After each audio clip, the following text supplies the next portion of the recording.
Ibu rek ngajarkan tentang cara mempresentasikan materi dengan visualnya. Perhatikan garis resepnya.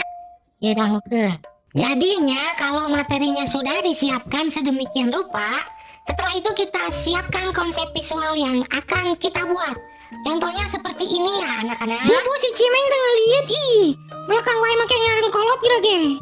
Dasar si Usep si comel si Cimeng, ai mana yang perhatikan ibu keur ngajar.